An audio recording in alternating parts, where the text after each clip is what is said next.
comportamento comum que você reparou que é o principal responsável pelo fechamento de empresas? O que as pessoas costumam mais errar que acaba ocasionando o fechamento de É empresas? o próprio empresário. O próprio empresário. O próprio empresário. É porque, né, a gente, né, nós temos sonhos. Então, já parte dali. Por isso que a gente precisa entender o primeiro, antes de um CNPJ, você tem um CPF. Então, cada um tem um sonho. Né? A gente não sabe se o Bruno, se você tem interesse, assim, de ter um jet ski, ter uma casa na praia, eu tenho. né? Todo mundo tem os sonhos, né? E aí a empresa, né, em determinado momento, ela começa a prosperar e ela começa a te dar essas oportunidades. Só que aí você vive como se não houvesse amanhã. Só Você torrando. simplesmente tira todo o recurso que veio da empresa e vai colocando. Comprei um jet ski, tem IPVA. Comprei um terreno, tem um IPTU. Comprei, né? Você vai adquirindo bens para colocar dentro do seu imposto de renda pessoa física. E a partir desse momento ele começa a gerar as famosas taxas, né? IPVA, IPTU, todas as questões que você vai ter em cima daquele, né? Então, o seu Prolabore, que talvez era de 2, 3 mil, ele já virou 15. Né? E a empresa ali, ela tá te dando aqueles 15. Aí vem igual aconteceu muito, né? No caso da pandemia. Aí chega o fechamento. Você não vai conseguir reduzir para 2. Você vai continuar gastando aqueles 15. E aí você tem que manter toda aquela questão. Aí o empresário, muitas das vezes, eles falam assim, minha empresa não tá dando lucro, minha empresa não tá dando dinheiro. Né? Mas às vezes ele não fez toda aquela questão assim de mapeamento financeiro dentro dela, de fato, né? Para saber assim, poxa, realmente eu estou dando prejuízo para minha empresa, está na hora de eu me retirar porque eu estou muito pesado para ela. Então, normalmente, né, quem está fazendo essa questão é o empresário, mas não é por mal, eu vejo assim, é por uma questão assim de sonho. A gente é ser humano, a gente tem interesse. Tem vontade. Só que a grande questão é, o mercado ele é sazonal. E aí a gente precisa entender assim, eu posso agora? Então fazer um planejamento, um fluxo financeiro, né, sentar com o seu contador, ir lá na Santos Elite Contabilidade, a gente está lá para disposição, mas que você vê daqui quanto tempo você pode ou não ter uma sazonalidade, o que pode acontecer com o mercado, a gente consegue ajudar, fazer essas previsões e falar assim, olha, pelo menos tem um caixa de 6 meses para sua empresa, depois disso eu vou comprar meu terreno, meu jet ski, talvez sim, dependendo da sua atividade. E aí a gente consegue auxiliar nesse planejamento, você não fica descalço na sua empresa, não está minando ela, porque aí tudo vira lucro, né? Tudo é distribuição e vai jogando para a pessoa física e acaba que depois, a hora que você precisa lá, quebra uma máquina, né? Então, se eu sou uma indústria ou vocês precisam de um computador de vocês é poderoso, né? Não pode ser qualquer computador. Meu Deus. Aí já tem aquela questão, quebra aquele computador e você não tem um caixa, não tem uma previsão desse caixa para dentro desse reposição, desse tipo de aparelho, o que acontece? Vai para financiamento. Aí financiamento, você não quer parar de retirar aquela sua retirada. Só que isso ele já está tirando a sua última linha, em vez de dar lá 20% de lucratividade, exemplo, ele já começa a dar 15%, 12%. E aí quebra outra máquina, aí parece que isso tudo é ao mesmo tempo, né? Não sei se vocês já ouviram falar assim, pelo menos em casa. Ruim, coisa ruim, mas não é coisa ruim, é porque isso já está previsto. Até a gente vai embora um dia, você imagina nessa questão assim de máquina e equipamento, se vocês ficarem com uma máquina há muito tempo, o que vai se tornar?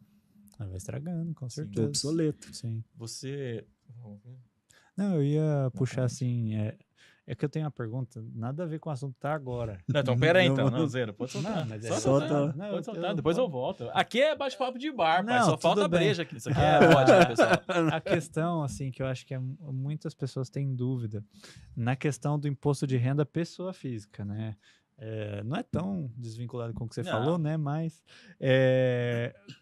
quem são as pessoas que precisam declarar, né? Tem um limite ali. E o que precisa ser declarado? O que é obrigatório? Vamos então, né, na questão assim, da declaração de imposto de renda. Esse ano, né, quem está obrigatório a declarar é quem teve acima de 30.880, se não me falha a memória. Né, você é obrigado a declarar, então isso ao longo dos 12 meses. Se você teve retenção na fonte, então, igual comentei lá no início da nossa, lá antes de entrar ao vivo aqui, se você teve alguma retenção na fonte dentro do ano, se você tem, né, patrimônio acima de 800 mil reais, então eu tenho casa, tenho carro, que isso compõe acima de 800 mil reais, você é obrigado a declarar. Se você tem investimento no exterior, eu não tenho investimento, mas às vezes você comprou alguma ação, comprou alguma coisa, uma criptomoeda, qualquer coisa que seja investimento no exterior, dólar, isso é obrigatório a declarar. Então, tem mais a questão de ganhos de capital. Se você vender um imóvel, né, você precisa isso apresentar na sua declaração de imposto de renda pessoa física. Então, tem alguns critérios e regras, né, que acaba, né, te fazendo a questão de declarar. E também quem precisa declarar e comprovar uma renda. Então, ele precisa ter ali essa renda ali para poder, eu preciso financiar alguma coisa, eu preciso...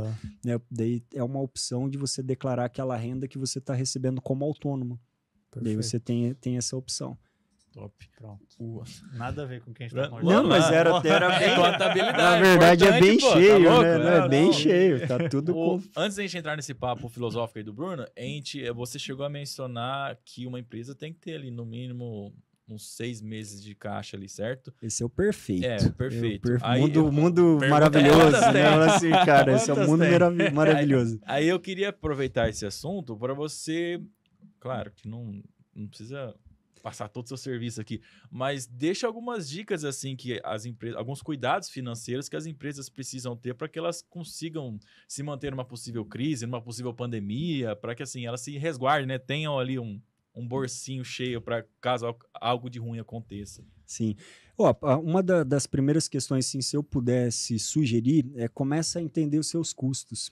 Né? Entenda quais são os seus custos, até dentro de algumas pós que a gente faz, tinha muito professor que falava assim, cuidado com os custos grudentos, né?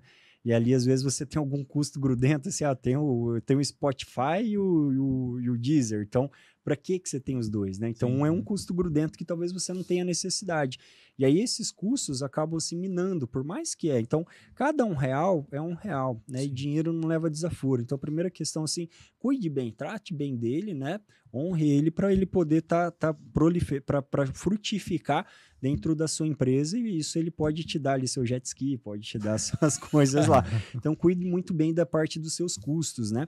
Olha bem a parte da sua contabilidade, como que ela está, se você consegue estar fechando ela, porque às vezes você começa só a faturar gerencialmente, que a gente chama. Então, ali se gerencialmente não tem emissão de documento fiscal. Então, a hora que você precisa apresentar para um banco um possível investimento, aí você não tem um faturamento fiscal condizente com a sua empresa. E muitas das vezes, né, já aproveitando aquela outra pergunta lá, muitas das empresas às vezes quebram por falta de faturamento gerencial, faturamento fiscal, porque ela acaba não conseguindo comprovar aquele faturamento. Faturo 100 mil e emito 10 mil de nota. Aí, quando ele precisa daquele 100 mil de dinheiro disponível em caixa, aí ele vai conseguir só condizente com os 10 mil, que é o dinheiro que ele vai ter ali dentro do seu dia a dia. Então, primeira questão, custos, né? Cuida bem da parte fiscal, olhe sempre como que está, converse com o seu contador, converse com nós, a gente está à disposição para saber como que funciona essa questão dos custos tributários, porque se sua empresa não se mantém pagando parte de tributária, a gente precisa repensar ela, né? Precisa, né, ver o que pode ser inovado dentro dela, o que dá para se repensar, para você conseguir se enquadrar na parte da tributação correta. Porque se você não fecha a sua conta pagando o tributo correto, tem alguma coisa que está errada.